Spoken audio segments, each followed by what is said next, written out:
Bonjour à tous, on se trouve aujourd'hui à Nîmes, ville dans laquelle se tiennent les rencontres de la souveraineté, co-organisées par République Souveraine, le parti de Georges Kuzmanović, un ancien de la France Insoumise, et d'Oser la France, le parti fondé par Julien Aubert, ancien député et vice-président des Républicains. Deux hommes qui donc sur le papier n'ont pas forcément grand-chose à voir. Alors pourquoi ont-ils décidé de s'associer dans la co-organisation de cet événement? L'objectif est-il de dépasser les clivages? Eh bien, c'est ce que l'on va savoir tout au long de ce week-end. Vous le voyez derrière moi, il y a beaucoup de monde, beaucoup de gens qui discutent, qui échangent et surtout il y a des débats, des tables rondes un petit peu partout autour. On va aller suivre ça.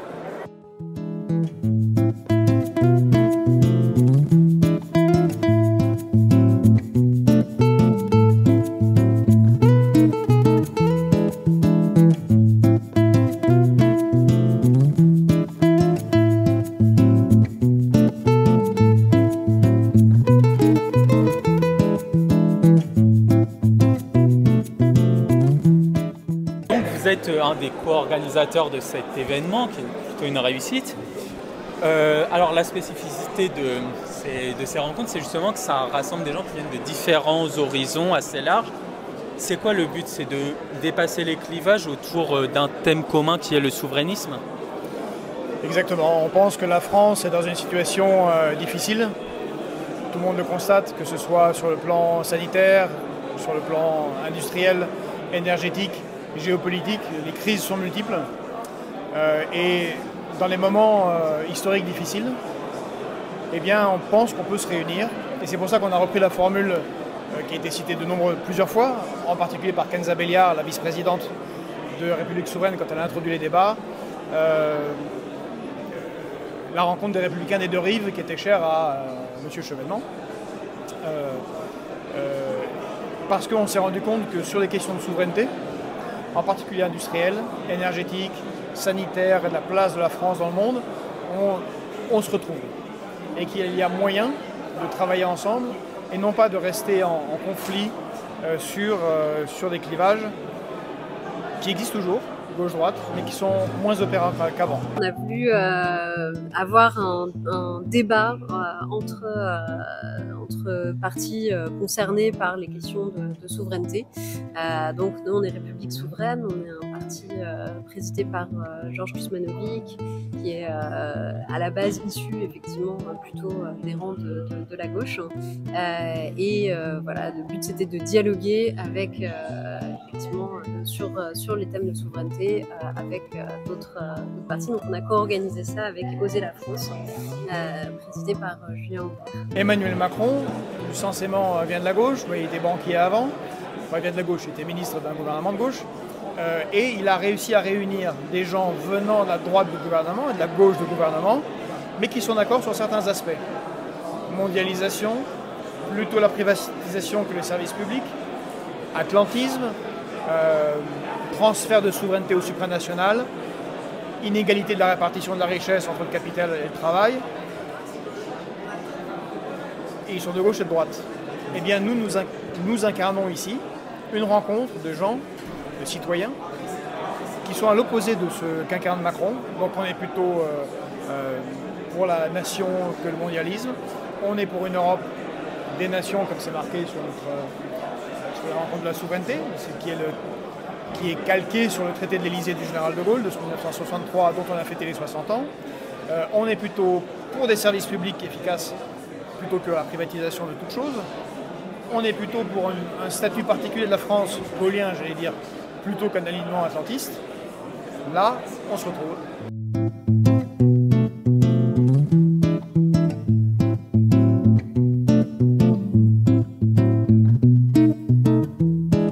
Nous, on est l'Union des jeunes souverainistes. On rassemble des jeunes militants, non militants autour des questions de souveraineté. Et donc forcément, c'était logique pour nous de répondre à l'appel de République Souveraine et d'Oser la France. Ces rencontres de la souveraineté, c'est l'occasion de compléter un peu un cycle qu'on a initié de formation militante, formation populaire et éducation populaire autour des questions de souveraineté. Donc participer à cet événement, c'était compléter ce cycle-là et également aller à la rencontre des partenaires souverainistes, montrer qu'on est dans une démarche unitaire, unioniste ne serait-ce que pour les prochains rendez-vous électoraux au moins. Donc l'Appel au peuple, c'est un parti politique qui a été recréé en 2021, parce qu'il faut savoir que c'est un mouvement politique qui est très vieux, c'est un des plus vieux mouvements politiques de France, avec notamment Georges Kuzmanovic. Lors des dernières élections législatives, nous avons participé ensemble aux candidatures communes qui s'appelaient La Raison du Peuple. Donc on travaille beaucoup avec Georges Kuzmanovic, et là c'était l'occasion de rencontrer d'autres responsables de mouvements souverainistes, d'autres mouvements souverainistes, pour essayer de créer ce rassemblement que beaucoup attendent. Alors l'objectif, est-ce que ça ne va pas aussi être peut-être justement de concevoir des listes communes, des projets communs, avec des gens qui peuvent avoir des différences idéologiques sur certaines questions, mais qui se retrouvent, on va dire, autour du souverainisme?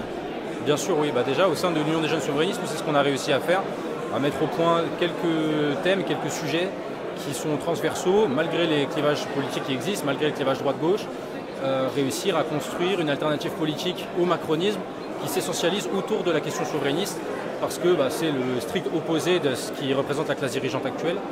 Et nous, on n'est pas une organisation électoraliste, par contre, on soutiendrait une éventuelle organisation politique qui viserait à faire fi un peu de ces clivages-là pour avoir un horizon électoral commun, que ce soit pour les européennes ou pour les élections à venir après. Si on devait résumer les trois grands piliers Les trois grands piliers, je pense que c'est les quatre, on peut même en rajouter un quatrième, les quatre piliers de la souveraineté tels que les avait définis Guénolé à l'époque où il était encore souverainiste. Souveraineté nationale, souveraineté populaire, souveraineté économique, souveraineté culturelle. Et là, comme j'ai pu dire tout à l'heure, on est d'accord ensemble sur ces questions, sur la défense de ces questions-là.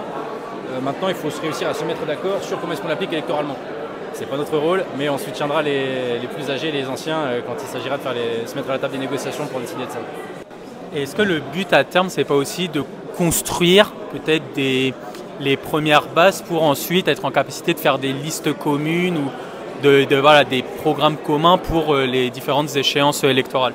Alors, au risque de déplaire, on ne va pas faire d'annonce à la fin de ce week-end d'une liste commune ou d'une déclaration politique commune. Dans un futur... des gens, parce qu'on a amené des intervenants venant vraiment très largement du spectre gauche-droite, justement. Donc pour n'effrayer personne, c'était déjà compliqué à organiser, mais c'est un succès, comme vous l'avez dit. Et pour n'effrayer personne, on ne fera rien de cet ordre-là. Mais bien évidemment, et en particulier de mon point de vue, l'idée est qu'à terme, j'espère pour ces élections européennes, mais au-delà, pour les municipales et législatives, il y ait une sorte de coalition qui se constitue de ceux qui se retrouvent sur ce que j'ai dit tout à l'heure. Alors non pas sous un drapeau d'un parti, parce que ça ne marchait pas, mais voilà, une coalition type du CNR, où chacun a ses spécificités, mais où on défend un programme commun, basé sur la souveraineté. Et puis après, quand on aura reconquis la souveraineté, on s'épouillera sur les questions secondaires. Il est 13h et vous le voyez derrière moi, les différents participants se sont réunis en extérieur, dans un espace assez convivial pour déjeuner, pour échanger, et je suis avec Julien. Alors Julien, est-ce que tu peux te présenter et nous expliquer un peu ce que tu penses du déroulement de cet événement?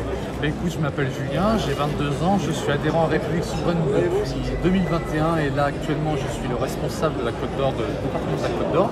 Et là, comme tu vois sous le soleil, tu as beaucoup de personnes de différents horizons, que ce soit Oser la France, République Souveraine, des gens qui sont impartisans, des gens qui sont encartés dans d'autres partis ou organisations qui ont la tendance souverainiste et qui en fait qui sont en train de manger bien sûr, mais qui avant et qui après discutent de sujets comme la réindustrialisation, la souveraineté énergétique, quoi d'autre, le retour de l'ordre républicain pour citer l'une des premières thématiques qui a été faite ce matin.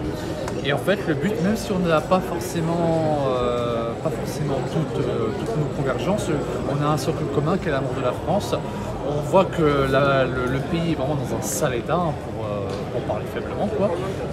Et en fait, malgré nos différences, on est là, dans un moment convivial, matin, midi et soir, pour voir en fait qu'est-ce qu'on peut faire clairement sur ces situations avec des personnalités publiques qui sont pareil spécialisées donc, dans l'industrie, voilà, des personnes qui, par exemple dans l'industrie qui ont vécu là-dedans. Voilà. C'est vraiment ça le but, convivialité et débat de fond. J'aime pas beaucoup le mot souverainisme parce qu'il donne l'impression que ce serait une idéologie. Et personne n'a envie, si vous voulez, d'être dépendant, vassal ou esclave de quelque chose d'autre. On devrait tous être pour la souveraineté. Et effectivement, l'idée, c'est de susciter du débat, de parler d'un sujet qui nous est cher, à l'aube notamment d'une année qui va être marquée par les élections.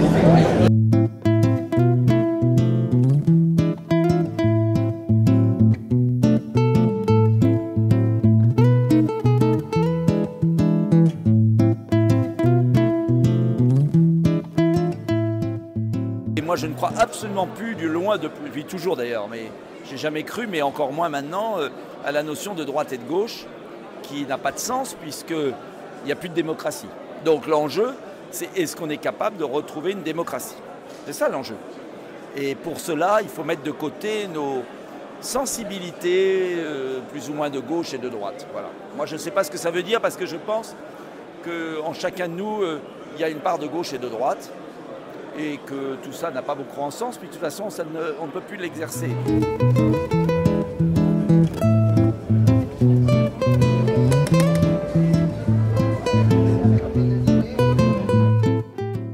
Allez, on est dimanche, c'est parti pour le deuxième jour. 3 débats sont prévus aujourd'hui. Un premier qui parlera de la souveraineté populaire, un second de la place de la France dans le monde et un troisième dans lequel on se posera la question de savoir si le souverainisme peut transcender le clivage gauche-droite. De nombreux invités sont encore au programme. Allez, on y va. Il y a les conventions internationales.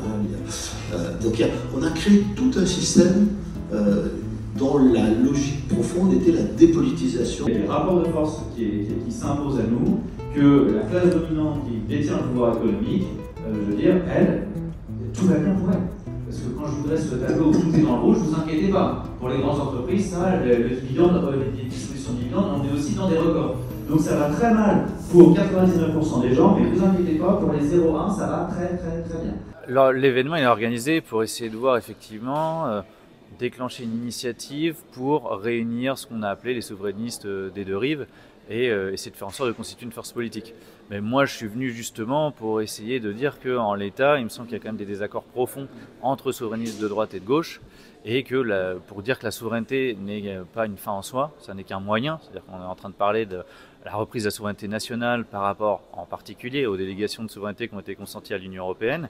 Mais ensuite, en fait, si on veut vraiment constituer une force politique efficace et puissante, il faut se mettre d'accord sur ce qu'on voudra faire une fois la souveraineté nationale récupérée. Et ce que j'ai essayé d'expliquer lors de l'intervention, c'est qu'en gros, il va falloir choisir dans le moment, c'est la guerre aux milliardaires ou la guerre aux Arabes. Et moi, alors évidemment, la formule est un peu provocatrice, mais le but, c'est de dire qu'on ne pourra pas faire une union si on n'est pas d'accord sur le fait que la question majeure, fondamentale, c'est la question économique et sociale, et non pas la question identitaire. Donc voilà, j'ai essayé en gros un peu de crever l'abcès, parce qu'il me semble que si on ne le fait pas, ça ne sert à rien. Et sitôt une force politique d'union de souverainistes de droite et de gauche qui serait arrivée au pouvoir, ça éclaterait immédiatement si on n'a pas levé en amont ces désaccords profonds. En fait, le souverainisme ou la souveraineté en soi, si derrière il n'y a pas une volonté de mener une politique sociale, ça n'a pas d'intérêt en fait, c'est ça la conclusion. Oui, exactement. En fait, ce qui me frappe toujours, c'est évidemment là, je vise plutôt les souverainistes de droite, et ce qui m'interpelle toujours, c'est qu'ils veulent la souveraineté nationale, mais il y a un rapport à la lutte des classes qui est quand même très absent dans leur conception et dans la politique et dans leur analyse de la situation. Or, si l'Union européenne a été créée avec l'instauration de l'euro et du libre-échange, c'est pour instaurer des politiques économiques très inégalitaires qui ont très largement favorisé les grandes entreprises, qui ont pu délocaliser, qui ont pu faire du dumping fiscal et social. Et donc en fait, l'Union européenne, elle n'est pas arrivée par l'opération du Saint-Esprit. C'est pas seulement par pure idéologie, c'est qu'il y a des intérêts qui se sont exprimés, un rapport de force qui s'est déséquilibré en faveur du capital. Et donc en fait, ce qu'il faut comprendre, c'est qu'il n'y a pas de France souveraine dans le libéralisme en fait. Parce que l'Union européenne, c'est une des superstructures qui a utilisé la classe dominante pour asseoir sa domination.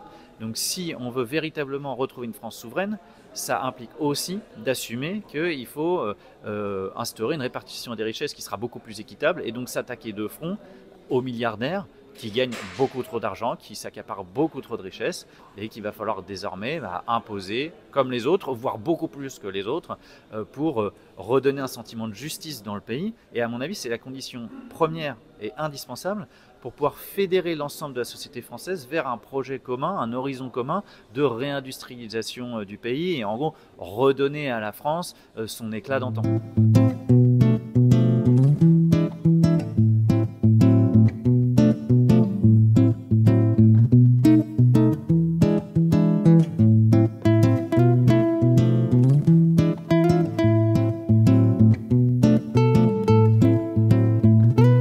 Alors je me trouve avec deux adhérents de République Souveraine. Bonjour messieurs. Alors est-ce que vous pouvez tout d'abord vous présenter, me parler un peu des objectifs de cet événement, de ce que vous attendiez en venant et là on est dimanche, c'est quoi le bilan pour vous?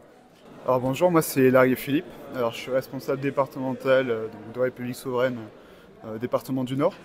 Et donc ce qu'on attendait de cet événement, c'était finalement essayer de dépasser ces clivages, essayer de dépasser un peu cet habituel clivage gauche-droite qui va séparer beaucoup d'individus, essayer de se retrouver autour de valeurs communes. Et ces valeurs, je pense qu'on va pouvoir les retrouver. Vous avez vu que l'événement s'est plutôt bien déroulé, on a eu des intervenants très intéressants, on a parlé de thématiques très variées, que ce soit l'Europe, l'énergie, que ce soit sur la reprise de notre souveraineté. Et je pense que c'est sur des chemins comme ça qu'on va pouvoir travailler ensemble et pourquoi pas avancer main dans la main. Alors bonjour, moi je me présente, je m'appelle Enoch, je suis adhérent République Souveraine. Je suis venu aujourd'hui de Paris et comme beaucoup de gens aujourd'hui à Nîmes pour cet événement rassemblant les différents souverainistes, on est venu d'un peu partout dans la France. Le but c'était de réunir à la fois les différents membres de partis un peu éclatés aux quatre coins de l'Hexagone ici, et dans le même temps de permettre aux différents partis souverainistes de se réunir, histoire de se rencontrer, d'échanger et de voir un peu les atomes crochus qu'on peut partager. Mais concrètement, c'était assez convivial, c'était assez, peut-être pas festif, mais assez bon enfant. On a eu des super intervenants, voilà, tout le monde est assez satisfait de l'événement. Et je pense que c'est des choses qu'on espère pouvoir reproduire dans l'avenir et peut-être à plus grande échelle. Le problème n'est pas le Frexit. Le problème est de mettre un terme à cette Union européenne et de construire autre chose, une autre union. Je pense que le traité d'Élysée, tel qu'il a été proposé en 1963 par le général de Gaulle, dont nous avons fêté les 60 ans, est une bonne solution sur laquelle on peut s'entendre, car c'est l'Europe des nations, l'Europe des États-nations que nous défendons ici à Nous avons eu pendant ces 2 jours une ambition plus modeste, car Dieu merci, nous ne sommes pas en guerre. Qu'on se parle et qu'on parle de la France. Faire débattre Nicolas Dupont-Aignan, Henri Guéniot, Valérie Boyer, mais aussi Charlotte Girard ou François Coq était une idée audacieuse. C'est tellement plus facile de parler de souveraineté tout seul dans sa cabine téléphonique, dans sa petite chapelle. Ouais, donc, du coup, tu as passé le week-end à couvrir un petit peu l'événement. Ouais. Cet événement qui avait vocation, on va dire, à rassembler des gens qui viennent d'horizons assez diverses autour d'un thème qui est la souveraineté. Déjà, est-ce que tu peux nous dire ce que tu as pensé, quel bilan tu tires? Pourquoi ça te parlait, ce type d'initiative? Parce que c'est une initiative qui est nécessaire. Déjà que la légitimité du clivage gauche-droite est particulièrement aujourd'hui assez douteuse. Mais en plus de ça, la souveraineté est une question prioritaire, déjà de base. Donc, si tu cumules les 2 facteurs, au bout d'un moment, il faut être pragmatique. Est-ce que tu veux 12 candidats souverainistes, allez, 8 qui n'ont pas les parrainages et 4 qui font 0,2? Ou est-ce que tu veux essayer de créer quelque chose de commun et de nécessaire? Là, après, ce que j'aurais pensé, c'est qu'on fait des constats. On fait des constats qui sont rassurants sur le fait que les gens sont capables de communiquer entre eux. On fait aussi des constats qui sont peut-être un peu plus malheureux pour moi, avec ma sensibilité plutôt à gauche, qui est que le souverainisme reste quand même aujourd'hui plutôt majoritairement à droite. On va pas se mentir, même si Georges, que je soutiens, essaye d'équilibrer le plus qu'il peut la chose. Mais il y a un moment où ce débat va devoir avoir lieu et va devoir se concrétiser, notamment, j'espère, aux européennes, parce que pour les présidentielles, je peux comprendre qu'il y ait des différences de fond entre un souverainiste de gauche et un souverainiste de droite, parce que ce qu'il y a après le mot souverainisme est important. Pour des européennes, porter la voix de la France et de sa souveraineté, sans avoir à appliquer une politique nationale derrière, je pense que si les gens-là font pas l'effort de faire quelque chose de commun, là, il y a beaucoup de gens qui vont être déçus.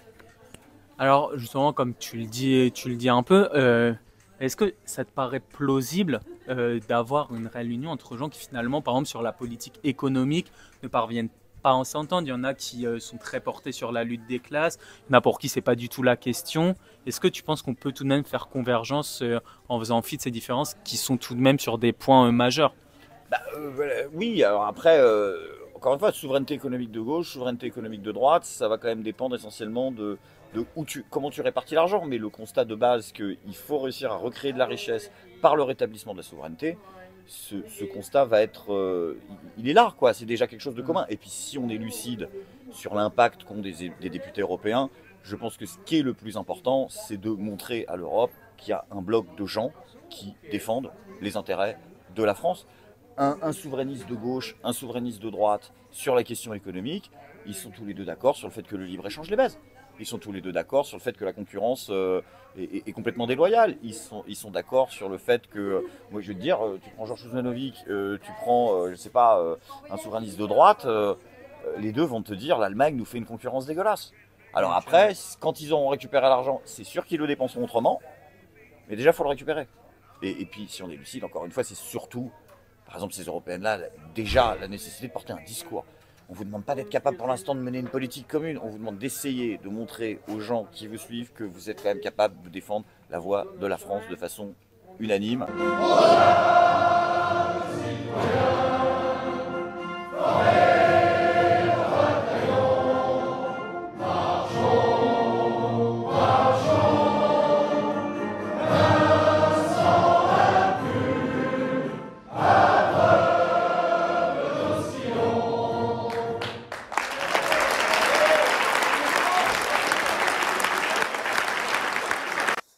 Et voilà, on arrive à la fin de ces 2 jours de rencontre de souveraineté. Donc 2 jours qui ont été extrêmement intéressants. On a pu voir des invités d'une très large variété idéologique, des débats passionnants. Et en fait, on se dit que peut-être ce rendez-vous marque d'une certaine manière la première étape d'un rapprochement peut-être durable entre différentes nuances, différentes sensibilités autour d'une question qui est celle de la souveraineté. Allez, suivez Gavroche sur nos différents réseaux sociaux pour ne rien manquer de nos prochains articles et nos prochaines vidéos.